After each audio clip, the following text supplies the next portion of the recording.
spill some tea with Sangeeta Kadam, who is my mom as well, and Anand Kumar Patil. We call him Sir. Mama, तू काय एवढी गप्पा बसली आहेस? बोल ना काहीतरी. तू बोलू देशील तर बोलेल ना मी. ओके.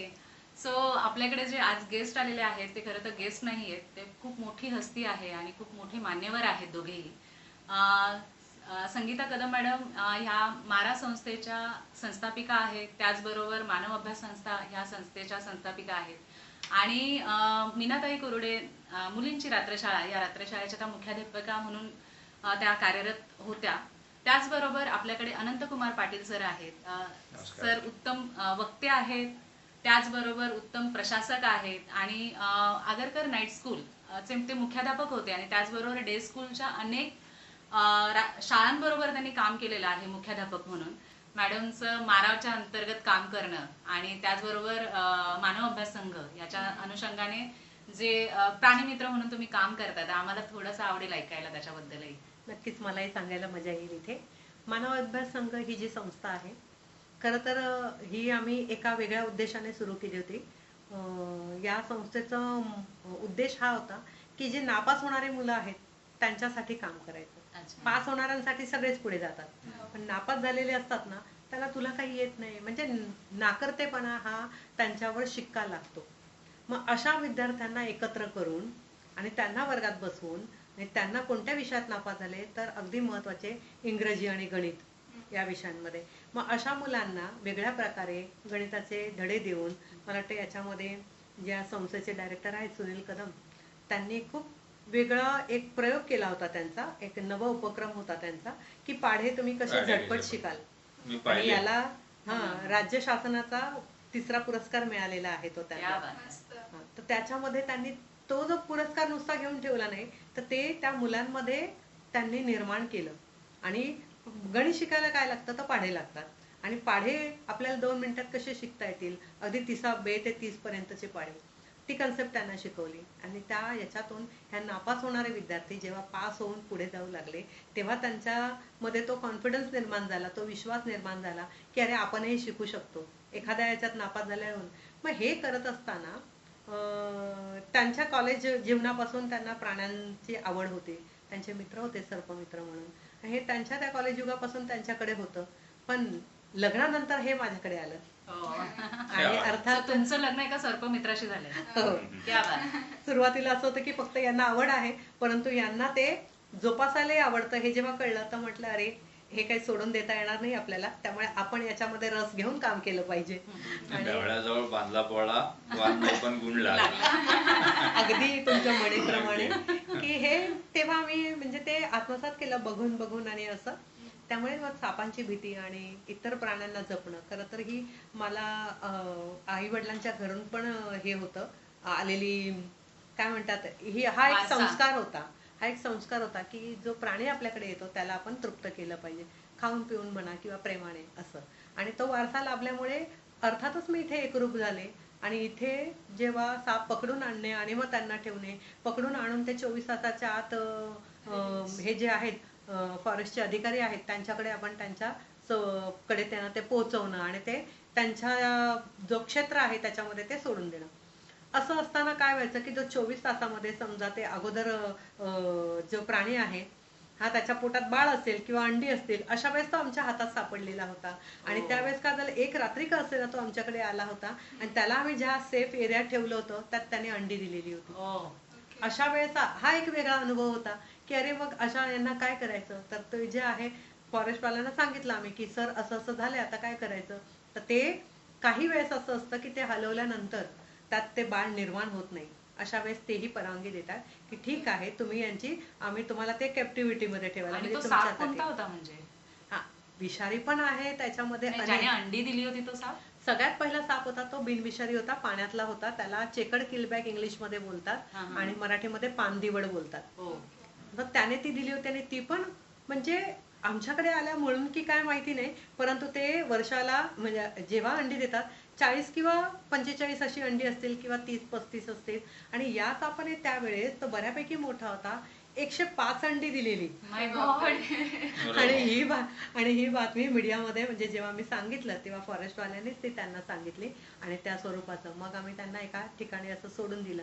यानंतर तर हा प्रवास खूप पुढे गेला वाहत की मग अशा वेळेस जेव्हा कळलं की असे आहेत तर अशा नागाची अंडी पण म्हणजे नागिण होती तिनेही अंडी दिली होती त्या याच्यामध्ये. मग ते व्यवस्थितरित्या ठेवलं, इन्क्युबेट केलं, त्याला व्यवस्थित प्रकाश वगैरे दिला आणि त्याच्यामध्ये 25 अंडी होती. त्या 25 अंड्यांपैकी एक अंड खराब झालं होतं आणि 24 छोटी छोटी नागाची पिल्लं. Oh my God. इतकी म्हणजे तुम्ही एवढी बाळंतपण एवढी बाळंतपण इतकीच नाही तर ते इतकं छोटं असं आणि त्याला पण असा पणा, ते इतकं दिसायला सुंदर आणि देखणं दिसायचं ना, पण तितकंच विषही त्याच्यामध्ये. पण हे फार काळजीपूर्वक आणि हे जे वनविभागाचे अधिकारी आहेत यांच्या संगनमताने हे केलं जातं, कुणालाही करता येत नाही. आणि त्यापैकी मी तर हे म्हणेल की महाराष्ट्रामध्ये असे फार कमी सर्पमित्र आहेत आणि या सर्पमित्रांना जे काही शासनाने परवानगी दिली होती त्यावेळेस हे करता येत होतं. आता अनवधानाने आल्याने तुमचं रिलेशन कसे आहेत, रिलेशन म्हणजे कसं की प्राण्यांना कसे सांभाळता आणि कसे त्यांना निसर्गवासामध्ये तुम्ही सोडता, हा त्यांचा तुमच्यावर असलेला विश्वास, त्यामुळे आपण हे करू शकतो. आणि फक्त हा एकच साप नाही तर अनेक साप, इव्हन सरडे देखील त्यांनाही जीवनदान दिलेलं आहे. असा खूप मोठा अनुभव आहे. नंतर मी स्वतः 4 महिन्याची कॅरिंग असताना देखील असा सर्पांच्या बद्दल आपण अवेअरनेस प्रोग्राम देतो की मारू नका. मनुष्य वस्तीमध्ये आलेला साप असतो, अशा वेळेस लोक काय करतात, पटकन काठी घेतात. भीती ना ही मनामध्ये, नाही का, पहिल्यांदा काठी हातात घेऊन कधी आम्ही कधी आपण तर अशी जी मनात भीती ही असू नये. आणि ही शाळांमधून पालकांपर्यंत जावी आणि पालकांपासून इतर लोकांपर्यंत जावी, यासाठी विद्यार्थी हा केंद्रबिंदू मानला आम्ही आणि शाळांमधूनच हे आम्ही देऊ लागलो. तर हे असंच देत असताना एका माटुंग्याच्या शाळेमध्ये होतं, गुजराती मीडियमची शाळा होती, असा स्टेज होता, स्टेजवर प्रत्येक यांची आम्ही ओळख करून देत होतो. पूर्वी तर हाताळता येत होते, परंतु आता त्याची परवानगी नाही, तर आता आपण त्यांना फिल्मद्वारे दाखवू शकतो. तर असं हे दाखवत असताना एका सापाचं हे होतं की नाग होता, ते दाखवत असताना नुकताच पकडून आणलेला होता, त्यामुळे तो दाखवता आला, नाहीतर असे परवानगी नाहीये, याच्यावर बॅन आहे वन विभागांच्या. मला असं वाटतं तुम्ही सगळे लायसन्स होल्डर आहात, त्याच्यामुळे तो पकडून नाही जरी असलं ना तरी शेवटी हे कसं आहे, तो प्राणी आहे, त्याचाही एक मूड असतो. तर आपण कधीही त्यांना दाखवू शकतो. आता आपली लहान मुलं आहेत, आपण लहान मुलांना पाहुणे आल्यानंतर तुम्ही हसून दाखव, खेळून दाखव असं आपण नाही बोलत, नाही का. त्यांनाही तो त्यांच्या मूडवर असतं ना, तसं हे आहे आणि म्हणूनच त्याच्यावर बॅन आहे आणि म्हणून ते दाखवत नाही. तर पूर्वी व्हायचं, आता बरेच, आता त्याला जवळजवळ 20-22 वर्ष झाली.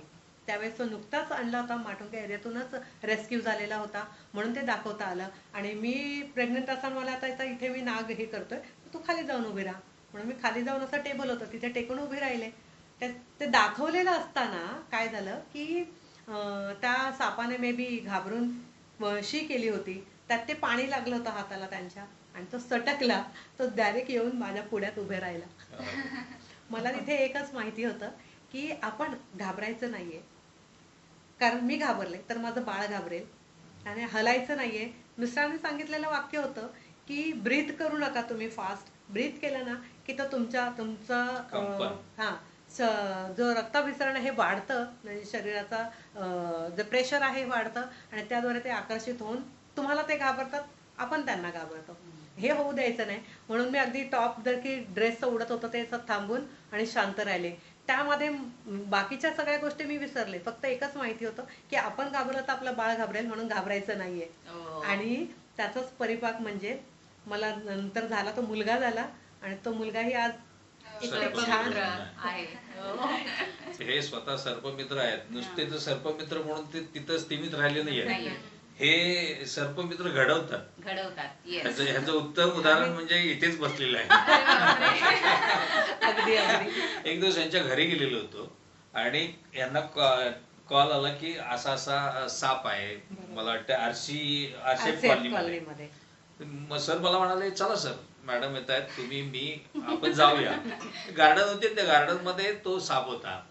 सरांनी बघितली सिच्युएशन एकदम ओके आहे, हँडल करता येईल, ओपन स्पेस आहे. मला सांगितलं त्याला मला सांगितलं की सर काय घाबरायची गरज नाही, धामण आहे आणि बिनविषारी आहे. आणि मला म्हणाले की तुम्ही फक्त पकडायचं असं की त्या प्राण्याला असं वाटू नये की जबरदस्ती काहीतरी होती आहे, त्याला प्रेमाने हाताळा. मी त्याच्या सेफ्टीपासून हळूवारपणे गेलो आणि मग त्याला उचलला आणि मग तो असा अतिशय जसं सरांनी सांगितलं त्या प्राण्याने काही मला त्रास दिला नाही, पण एक माझ्यात एक कॉन्फिडन्स आला की अरे आपण पण अशा पद्धतीने प्राणी हाताळू शकतो. आणि एक प्रसंग असा घडला की यांनी मला सगळं सांगितलेलं यांच्या गप्पा, म्हणजे प्राण्यांना कसं हाताळतात, त्या खास करून सापांच्या बरोबर कसं डील करायचे असते. आणि मी पुण्याला गेलो. पुण्याला ज्या ठिकाणी मी ज्या बसस्टॉपला उभा होतो त्या बसस्टॉपच्या जवळ एक साप वळवळताना बघितलं आणि लोकांच्या मध्ये एवढं पॅनिक निर्माण झालं की सगळे पळापळ सुरू झाली. हा नाही, पळापळ सुरू झाली, काठी दगड सुरू झाले आणि त्याला मारणार एवढ्यात मला कुठून म्हणजे त्या जुन्या सगळ्या आठवणी आल्या आणि त्या प्राण्यांच्यावर दया करण्याचा जो तो जे काही मी शिकलो किंवा त्यांनी मला जे सांगितलं की बाबा ज्यावेळेला माणसाच्या वस्तीत साप येतो त्यावेळेला त्याला मारलंच पाहिजे असं नाही, त्याच्यावर दया करायला पाहिजे. आणि मग मी सगळ्यांना ओरडून सांगितलं कुणीही दगड मारू नका, कुणी आता काठीचा वापर करू नका. जणू अगदी मी त्याची अथॉरिटीच घेतलेली होती. आणि मग मी सांगितलं सगळ्यांनी जरा शांत व्हा, फक्त जरा जागा द्या, पळाला तर तुम्हाला इकडे तिकडे कोणाच्या पायात यायला. यांनी ते सांगितल्याप्रमाणे त्या 2 काट्या घेऊन पहिल्यांदा त्या शेपटीवर, नंतर त्याच्या मणक्यावर काठी देऊन हळूच त्याला पकडून त्याचं तोंड हातात आल्यानंतर सगळ्यांना सांगितलं की बाबा रिकामी बाटली आणा, त्याला होल पाडा, ते त्याच्यात टाकला. आणि मग असं वाटलं की अरे आपण वा, आपण तर सर्पमित्र झालो, आपण आता सगळेच साप पकडू शकतो. पण तुम्ही एक प्राणी वाचवला आणि अवेअरनेस अवेअरनेस सगळ्यांना, त्याच्या अवेअरनेस सगळ्यांच्या मध्ये आला. खरं सांगायचं तर साप नुसतं मारण्यासाठी नाही, आपण काय करतो खऱ्या सापाला मारायला लागतो आणि मग फोटोतल्या सापाची पूजा करतो. तर हे प्रत्यक्षात यायला पाहिजे हा अवेअरनेस. मी त्यांना धन्यवाद देईन कारण त्यांनी ते मला शिकवलं. ऍक्च्युली तुम्हाला तर रात्रशाळा जी आहे त्याच्यासाठी तुम्हाला कसं कळलं किंवा तुम्हाला काय आलं डोक्यात की आपण तिथे जाऊन करूया किंवा तिथे पुढे जाऊया असं? रात्रशाळा खरोखरीच जे अडलेले आहेत, गरजू आहेत, ज्यांनी शिक्षण डेला जाण्याचा प्रश्न असा आहे की काही घरं अशी असतात, काही कुटुंब अशी असतात की आई वडील दोघेही नोकरी करत असतात आणि ही जी मुलं असतात घरातलं मोठं भावंड असतं आणि यांना छोटी भावंडांना बघायचं असतं. म्हणजे घर सांभाळून जे काम आईचं आहे ते काम मोठी मुलगी किंवा मोठा मुलगा करत असतो. अशा वेळेस छोट्या मुलांना शाळेत नेणं, त्यांना आणणं, घर सांभाळणं हे त्यांच्याकडे काम असायचं. आणि ठराविक एक इयत्ता म्हणजे 7वी पर्यंत शिकल्यानंतर असं वाटतं की हा त्याचं झालंय. काही शाळा लांब असतात आणि त्यामुळे त्या शाळांमध्ये त्यांना जाता येत नाही. मग घर सांभाळून आणि आई वडील घरी येईपर्यंत आपल्या भावंडांना शाळेतून नेऊन आणून करणं आणि मग संध्याकाळचा वेळ रिकामा जेव्हा आई वडील येतात तेव्हा, म्हणजे ती जबाबदारी आई वडिलांची. अशा वेळेस हे मूल रिकामं असतं. मग ज्यांच्या मनात इच्छा आहे शिकण्याची, अशा लोकांना ह्या रात्रशाळा वरदान ठरल्या आहेत. म्हणजे पहिली शाळा महात्मा ज्योतिबा फुलेंनी काढलेली होती पुण्यामध्ये आणि तिथून रात्रशाळांना सुरुवात झाली. आज मुंबईमध्ये म्हणजे ऑल ओव्हर महाराष्ट्रात रात्रशाळेची जी संकल्पना आहे ती सगळीकडे आहे. प्रत्येक शहरात, गावात हे रात्रशाळा म्हणजे काय माहित नाही. म्हणजे दिवसाच्या शाळेप्रमाणे रात्रीच्या शाळा आहेत. म्हणजे ज्यांचं शिक्षण राहिलंय ते असं म्हणू शकत नाहीत की माझं शिक्षण अमुक कारणामुळे राहिलंय. आज ज्याच्याकडे इच्छा आहे ते सगळे रात्रशाळेमध्ये जाऊन शिकू शकतात, वयाची कोणतीही अट नसताना. माझ्या आगरकर रात्र विद्यालयामध्ये वयाच्या मला वाटतं किती 59व्या वर्षी शिकणाऱ्या बाई बघितल्या आणि त्या एम ए पर्यंत शिकल्या. म्हणजे त्या नुसतं अगदी जुजबी 10वी पास झाल्या आणि सोडून दिलं असं नाही. हे शिकायचं तर तुम्हाला तिथून प्रेरणा घेऊन तुम्ही पुढे अगदी किती शिकाल, स्काय इज द लिमिट. खरं तर रात्रशाळेमध्ये मी अजून एक मुद्दा तिथे सांगू इच्छिते इथे की रात्रशाळा ज्या आहेत या कोणत्याही वयात शिकता येतात. हा मुद्दा तर बरोबर आहे, परंतु अजिबात शाळेत न गेलेले, अगदी पहिलीलाही शाळेत न गेलेले असे लोकही प्रवेश घेऊ शकतात. हे केवळ 2009चा हा जो कायदा आलेला आहे राईट टू एज्युकेशन, या कायद्याच्या अनुसरून तुम्ही तुमच्याकडे अगदी फक्त तुमचं आधार कार्ड आवश्यक आहे. बाकी तुम्ही कोणत्याही वयाच्या महिला असू दे पुरुष असू दे प्रवेश घेऊ शकता. आणि आम्हाला इथे सांगता येतंय हे आमचं खरोखरच भाग्य आहे. कारण ज्यांना कोणाला नाहीये, ज्यांचं शिक्षण अर्धवट आहे, त्या अशा स्वरूपाने नक्कीच पूर्ण करतील.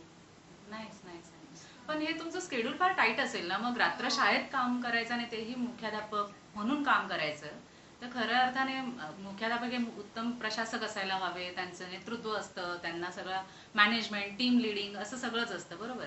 तर मग तुम्हाला म्हणजे कसं तुमचं शेड्यूल ठरतं मग दिवसाचं? बऱ्याच लोकांचं असं असतं की कधी ते मॉर्निंगला असतील किंवा आफ्टरनूनला असतील, ज्या शाळेत असतील तिथून बाहेर पडणे, ट्रेन पकडून धावत पळत रात्र शाळेत येणे, आणि मग संध्याकाळी 6:30 ते 9:30 किंवा 7:45 ते 9:45 अशी शाळा असते, 3 तास.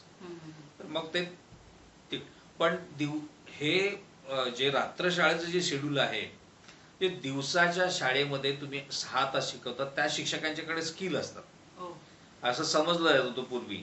आणि ते दिवसाचा जो पोर्शन असेल तो 3 तासात कशा लकबीने शिकवता येईल, कोणत्या वेगवेगळ्या तंत्राने शिकवता येईल आणि मुलांना सहज सोपं कसं करून शिकवता येईल, यासाठी दिवसाच्या शिक्षकांना रात्रीचं ते काम दिलेलं होतं.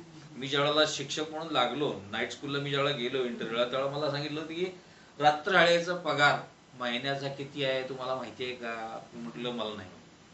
तुम्हाला 350 रुपये मिळतील महिन्याला. 350 रुपये तुम्हाला महिन्याला मिळतील. परंतु त्यावेळेला मी रात्रशाळेत पैशासाठी म्हणून नव्हे, पण आपण मुंबई सारख्या शहरात येऊन टाइमपास करण्यापेक्षा आपण काहीतरी चांगलं करू शकतोय, जे सामाजिक जाणीव जी होती ना ती नेहमीच वळवळ करत होती. आणि त्यामुळं मग मी नाईट स्कूल स्वीकारले. नाईट स्कूलला मी ज्यावेळेला स्वीकारलं की नोकरी करायची आहे, 350 पगार होता, पण नशीब किती माहित नाही काय वेगळं घडवत होतं. पण ज्या वेळेला तो पगार झाला त्याच्या अगोदर 4था वेतन आयोग लागू झालेला होता. आणि मग 4थ्या वेतन आयोगापासून मला वाटतं शिक्षकांचं सगळं जीवनच बदलून गेलं. पूर्वी असं म्हणायला लागायचं की विधी लिखित आम्ही की शिक्षकी पेशात यावे, दुःख अंधार गिळून चांदणे उधळीत जावे. तर आम्हाला काय दुःख अंधार काय गिळायला लागला नाही, पण चांदणं मात्र सरकारने आमच्यावर उधळायला सुरुवात केली. आणि तिथून मग खऱ्या अर्थाने शिक्षकांच्या उत्थानाला म्हणा, प्रगतीला म्हणा सुरुवात झाली. मला असं वाटतं तुमच्या सगळ्यांमुळे विद्यार्थ्यांच्या पण आयुष्यात खूप बदल झाले असतील ना. बरेचसे विद्यार्थी तुमच्याकडून घडले असतील, कारण असे विद्यार्थी ज्यांना तुम्ही जसं थोड्या वेळापूर्वी बोललात सर की म्हणजे कोणीतरी रिटायर झाले किंवा त्यांच्या पश्चात मुलगा लागलाय तिथे कामाला आणि त्याला प्रमोशन हवंय म्हणून रात्र शाळेत आलाय, किंवा पुढचं शिक्षण. आणि एक ज्या महिला होत्या त्यांनी तर अगदी MA पूर्ण केलं त्यांचं. तर तुम्हाला अशा काही गमती जमती आठवतात का ह्या मुलांबरोबर काम करताना, किंवा असं काही वेगळं? पण रात्र शाळेच्या मुलांच्या बद्दल मी तुम्हाला सांगतो. रात्र शाळा आणि दिवसाची शाळेचा फरक. दिवसाच्या शाळेत जी मुलं येतात त्यांना त्यांचे पालक वगैरे सगळं अप टू डेट करून पाठवत असतात. ही जेव्हा नापास होतील त्याच वेळा त्यांना लक्षात येते की आपण चूक केली आणि आपण फसलोय. पण इकडे रात्र शाळेत येणारी जी मुलं असतात ना, त्यांना माहित असतं की माझं शिक्षण का थांबलेलं आहे, मी नापास झालोय, मी गावाकडे शिकू शकलो नाही. ज्यावेळेला दिवसाच्या शाळेत शिकायचं होतं त्यावेळेला मी टिवल्या बावल्या केल्या, टिंगलटावळ्या केल्या, मस्ती केली. आणि जे त्या म्हणजे काय म्हणतात ना, स्वतःच्या चुकीचं परिमार्जन ज्यांना झालेलं आहे किंवा ज्यांना कळलेलं आहे की मी दिवसाला काय मस्ती केली आणि आज मी काय भोगतोय. तर माणसाचं शेवटी कसं असतं की ज्या वेळेला पश्चाताप होतो ना त्यावेळेला माणूस शोधायला लागतो की या पश्चातापाची कारणं काय. आणि मग ज्या वेळेला हे सगळं तावून सुलाखून सगळे निघतात ना, आणि काही लोकांचं असं असतं की परिस्थितीनुसार शिक्षण झालेलं नाही, परिस्थिती त्यावेळेला नव्हतीच, आर्थिक परिस्थिती असेल किंवा गावाकडे शाळेची सोय नसेल, घरातली सगळी बाकीच्यांना शिकवण्यात किंवा आई वडिलांचं प्रेशर असेल, गावाकडच्या शेतात काम करायला लागत असेल, जे काही भोगलंय ज्यांनी आणि ज्यांचं शिक्षण थांबलेलं होतं त्यांना जाणीव असते की आता मला ही जी संधी मिळाली त्याचं सोनं केलं पाहिजे. त्या रात्र शाळेच्या मुलांच्या बद्दल बोलायचं झालं तर मला एक शेर आठवतोय. तर चलता रहूंगा पथ पर चलने में माहिर हो जाऊंगा, चलता रहूंगा पथ पर चलने में माहिर हो जाऊंगा, या तो मंजिल मिलेगी या अच्छा मुसाफिर बन जाऊंगा. रात्र शाळेत शिक्षण घेऊन मुलं खूप पुढे गेले. म्हणजे फक्त रात्र शाळेत आपला दर्जा म्हणजे शिक्षण अर्धवट राहिले म्हणून ते पूर्ण करायचे असं नाही. तर माझी तर मुलींची शाळा आहे, म्हणजे महाराष्ट्रात ऍक्च्युअली ते विचारणार होते. मुंबईत मला वाटतं एकमेव रात्र शाळा मुलींची आहे. एकमेव महाराष्ट्रामध्ये एकमेव फक्त मुली. आणि जेव्हा मी त्या शाळेत गेले, माझा तर खरा प्रोजेक्ट होता एक एम.एड करत असताना एक 8 दिवसांसाठी मी गेले होते. पण तेव्हा जेव्हा ह्या मुलांकडे पाहिल्यानंतर असं वाटलं, अरे म्हणजे किती छान काम करता येईल या बरोबर. लोकांच्यासाठी. आणि म्हणून मग मी तिथे राहिले. तिकडचे मुख्याध्यापक होते, त्यांनाही वाटलं की अरे यांना आवड आहे, आणि मग त्यांनी मला त्या शाळेमध्ये बोलावून घेतलं. तर तिकडचा अनुभव असा होता की रात्रशाळेत सरांचा अनुभव वेगळा होता की तिथे दाढी मिशा असलेली मुलं, पण माझ्या इथे वेगळा अनुभव होता. माझंही नुकतंच कॉलेज सुटलं होतं आणि मी तिथे गेले. पण ह्या मुली नियमित वयाच्या, म्हणजे रेग्युलर एज मधल्या 13 ते 16 वयोगटातल्या, आणि ह्या मुली 13 ते 16 वयोगटातला इतका मोठा गट हा फक्त रात्रशाळेत का येतो, असा त्यावेळेस मनाला पडलेला प्रश्न होता. आणि जेव्हा त्या मुलांमध्ये शिकवायला गेलो, तर प्रत्येक एक मूल एका पुस्तका समान होतं. हो. प्रत्येक एक मूल पुस्तका समान.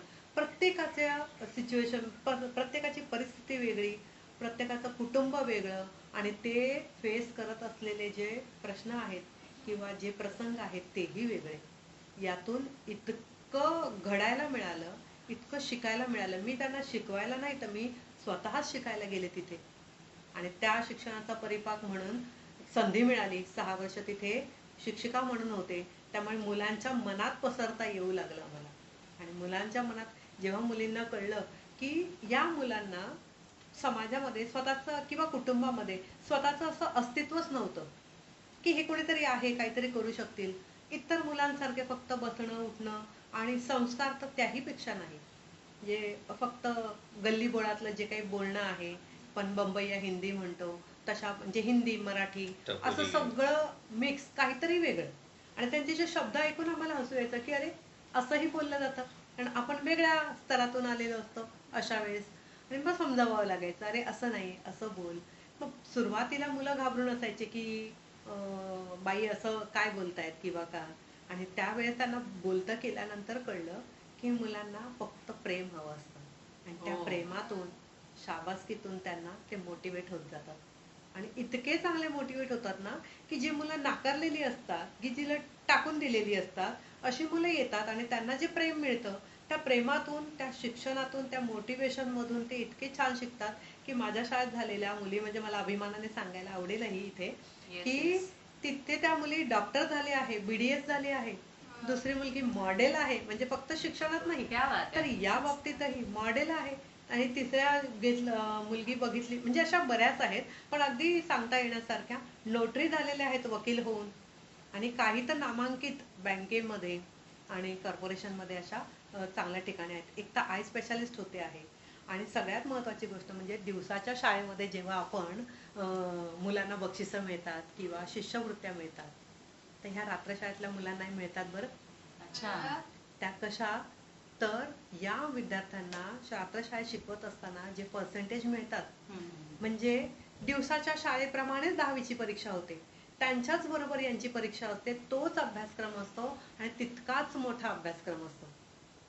कळलं की नाही. त्या अभ्यासक्रमामध्ये आम्ही मुलांना पास कसं व्हायचं किंवा तुम्ही काय केल्यानंतर तुम्ही मार्क मिळवू शकता, हे जेव्हा त्यांना कळलं, तेव्हा त्या मुलांनी इतकी मोठी मजल मारली ना, की मुंबईतलं आपलं दैनंदिन महाराष्ट्र हे जे वृत्तपत्र आहे, महाराष्ट्र टाइम्स, हा. हे या वृत्तपत्रामध्ये तुम्हाला माहिती असेल एक सदर येतं, पंखांना बळ हो द्या. हो हो. या पंखांना बऱ्यापैकी. बळ द्यामध्ये ज्या इतर मुलं आहेत दिवसाच्या शाळेतले, असे जे पर्सेंटेज मिळवतात 90च्या पुढे, 80च्या पुढे, असं माझ्या मुलींनी आणि मला वाटतं सरांच्या देखील विद्यार्थिनीला असं हे मिळालं. माझ्या 3 मुलींना अशी स्कॉलरशिप मिळाली की जे 85% 83% असे मार्क घेतले, आणि त्या मुली आता डॉक्टर आहे, म्हणजे BDS तर मी म्हणालेच, शिवाय आय स्पेशालिस्ट झाली आहे, दुसरी होमिओपॅथिक आहे. अशा मुलींनी जवळजवळ 25 लाख 28 लाख अशी स्कॉलरशिप त्यांना मिळाली, आणि त्यांनी तो शिक्षणाचा वसा पुढे चालू ठेवला. ही शाळा आज तगायत सुरू आहे बरं, हो. 93 पासून ती आतापर्यंत. नाईस. मला आश्चर्य वाटतंय, मी ज्या शाळेत आगरकर रात्र विद्यालयामध्ये मी शिकवतोय, या जिथे मी मुख्याध्यापक म्हणून काम केलं, तिथे जे महानगरपालिकेमधले जे सफाई कामगार आहेत, सफाई कामगारांच्या मध्ये एक मुकादम असतो आणि त्याच्या अंडर 100 कामगार असतात. तर त्या मुकादम होण्यासाठी 8वी पासचं शिक्षण लागतं. तर हे बऱ्याच जणांना माहित नव्हतं आणि ज्यांना हे लक्षात आलं त्यावेळेला त्यातला एक जण नाईट स्कूल पर्यंत पोहोचला आणि मग रात्रशाळेमध्ये आपल्याला आपलं शिक्षण पूर्ण करता येतं, प्रमोशन घेता येतात, हा जो अवेअरनेस आहे ना, एकाला कळाल्यामुळं अख्ख्या महानगरपालिकेतल्या बऱ्याच लोकांपर्यंत हा विचार पोहोचला. क्या बात आहे. इवन आता जे महानगरपालिकेमध्ये कॉन्ट्रॅक्ट बेसिसवर जे म्हणजे जे काही हाऊसकीपिंग वाले आहेत, ज्या लेडीज आहेत, जेंट्स आहेत, की जे शिक्षण त्यांनी पूर्ण केलेलं नाही किंवा ज्यांना शिक्षण घेतलेलं नाही, असे बरेचसे विद्यार्थी रात्रशाळेत यायला लागले. म्हणजे त्यांना हे लक्षात आलं की आपल्याला म्हणजे नोकरी आहे पण आपल्याला शिक्षणामुळं याच्यात पुढे जाता येत नाही, अशा लोकांच्या सुद्धा लक्षात. आणि हा अवेअरनेस आम्ही रात्रशाळेतून पसरवण्यासाठी आम्ही खूप जाणीवपूर्वक प्रयत्न केले की शिक्षणाने सगळ्या गोष्टी होतात, तुम्हाला शिकायला पाहिजे. हे अवेअरनेस आपल्याला घराघरापर्यंत पोहोचवणं हे त्यावेळेची गरज होती. आता त्यावेळेला कसं वरळीमध्ये खूप सारी झोपडपट्टी होती, आता ती थोडीशी कमी होत आली आहे, पण त्या पूर्ण झोपडपट्टीमध्ये आम्ही रात्रशाळेच्या विद्यार्थ्यांना मिळवण्यासाठी किंवा रात्रशाळेत विद्यार्थी शोधण्यासाठी आम्ही काय म्हणतो त्याला आपण पथनाट्य, अगदी प्रत्येक त्या स्लम एरियातल्या प्रत्येक गल्ली बोळात आम्ही ते थाळ्या बडवून आम्ही पथनाट्य केलेले आहेत. आणि त्या पथनाट्यांनी की शिक्षणाचं महत्व काय आहे हे त्या गल्ली बोळात आम्ही जाऊन सांगायचो आणि तिथे जिथे जागा असेल तिथे आम्ही पथनाट्याचा आम्ही तो कार्यक्रम करायचो आणि आजूबाजूला भरपूर गर्दी असायची. एक काळ असा होता की रात्रशाळा बंद होतील की काय असं वाटत होतं. हे 2017ला अशी परिस्थिती आलेली होती की आता रात्रशाळा बंदच होणार. पण त्यावेळेच्या शिक्षण मंत्र्यांनी एक वेगळा निर्णय घेतलेला होता की जे दिवसाला काम करतात त्यांना रात्रशाळेला काम करता येणार नाही, असा तो निर्णय होता. पण त्या काळात अशा रात्रशाळा बंद होतील की काय असं वाटत होतं, पण त्या रात्रशाळा बंद झाल्या नाहीत. अर्थात त्याच्यासाठी वेगवेगळी धडपड करायला लागली. त्यावेळचे मला वाटते जे शिक्षक आमदार कबीर पाटील साहेब असतील आणि शिक्षक भारती, छात्र भारती, अशा वेगवेगळ्या ज्या संस्था आहेत, त्यानंतर मग मासूम नावाची NGO जी आहे जी की पर्टिक्युलरली रात्रशाळेच्या साठीच त्यांनी त्या NGO ने वाहून घेतलेला आहे. हा, निकिता केतकर मॅडम, बरंच काम आहे त्यांचं, खूप म्हणजे प्रचंड मोठं काम आहे. रात्रशाळा प्रकाश झोतात म्हणजे रात्रशाळा सुरू करून त्या अव्याहतपणे चालू ठेवण्याचं सगळं क्रेडिट जसं राज्य शासनाला द्यायला पाहिजे, तसं सगळ्या रात्रशाळा प्रकाश झोतात आणून सुरळीत आणि त्यांच्यामध्ये हेल्दी कॉम्पिटिशन जी काही निर्माण करण्यासाठी जो काही प्रयत्न होता तो सगळा मासूमने केलेला आहे. मित्रांनो, खरं तर बोलण्यासारखं खूप काही आहे, कारण रात्रशाळा ही कॉन्सेप्ट अगदी थोड्या वेळात समजण्यासारखी नाहीये आणि त्याचबरोबर श्रद्धा की अंधश्रद्धा ही सुद्धा संकल्पना समजणं अगदी एवढ्या छोट्या वेळात शक्य नाहीये. तर ह्या गप्पा आपण अशा पुढे रंगवणार आहोत आणि खूप साऱ्या गोष्टी पुढे येणार आहेत आपल्या. तर नक्की बघत राहा आणि आमच्यासोबत कनेक्टेड राहा स्पिल द टी विथ सरतापेज या पॉडकास्टवर.